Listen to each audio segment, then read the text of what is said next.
It also depends on, you see, election is a process. It doesn't just start today. These candidates have been vetted through various stages. Now, if you come to court too late in the day, while these people have been cleared all the way to the very end, I don't think there is a possibility of these guys getting a judgment in their favor at this moment. That can, of course, be decided after, but to be an after effect. Yes. Two questions that arises from that. That can be an after effect, but there's no guarantee then that it cannot indeed uphold or rather give the prayer sought for by the petitioners that indeed these guys are not credible, or rather do not have the threshold of integrity to vie for these offices. And what would that mean then if that determination would be made after the election? Nothing stops the court from giving whatever prayers they deem fit to be given. That is for starters. But however, the courts are also operating in this country. They know the critical juncture we are in. They know very well what the situation is. So sometimes the judge who is given the case will have to look at the facts and see, if I make this decision, what after effects will it have? Is it possible that I'm going to cause a crisis? Because you also cannot be giving crises at the last moment. So there is that on the weighing scale, you will have to decide that maybe it deserves, but I will stagger it to after. Maybe give a date to be had on these issues to be had after the election, so that you don't antagonize the election, because the election is a very important and emotive thing in this country. So the courts are also very much well aware of this situation. So I don't expect them to actually make a decision which is going to the nerve center of how this election is going to be conducted. But for small things or critical things which can be put in place, nothing stops them from actually making that decision. Okay. So then we bring in Victor. Joy, in 2017, you have the Court of Appeal, some of the Court of Appeal judges having to sit throughout the night to overturn a decision by Judge Odunga that had actually declared as unprocedural the recruitment of returning officers. You have the benefit of looking at 2017 and now 2022. How do you think the judiciary has fared in terms of helping the IEBC to deliver a credible election?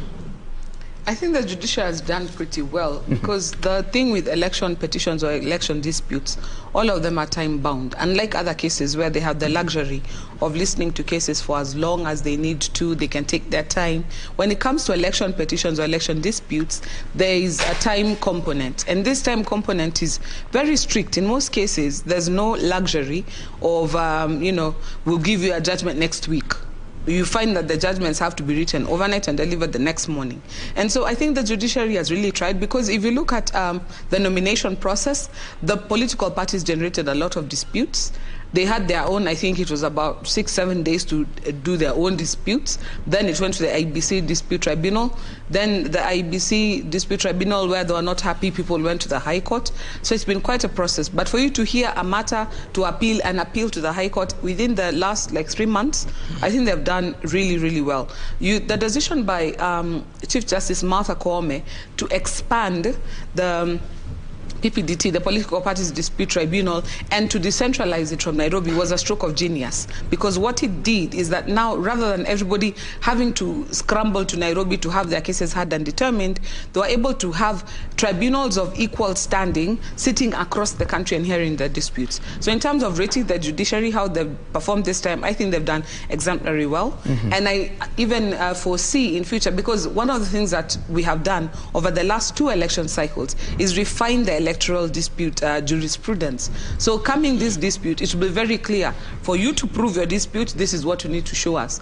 Don't come and tell us all the returning officers were his cousins, the polling clerks were all his children. No, you come and tell us what was the problem, where was the dispute, what were the numbers involved, how did it affect the final outcome. If you can't prove those, then even the initial threshold of being able to file and proceed will not happen. So even in terms of the numbers of cases that we will see, they'll be lesser, and the speed with which they'll be dispensed with, I think, will be satisfactory. Fantastic. And of course, when you come back, we'll talk about the timelines that you talk about. But right about now, Victor, I understand you have the map to Kasarani.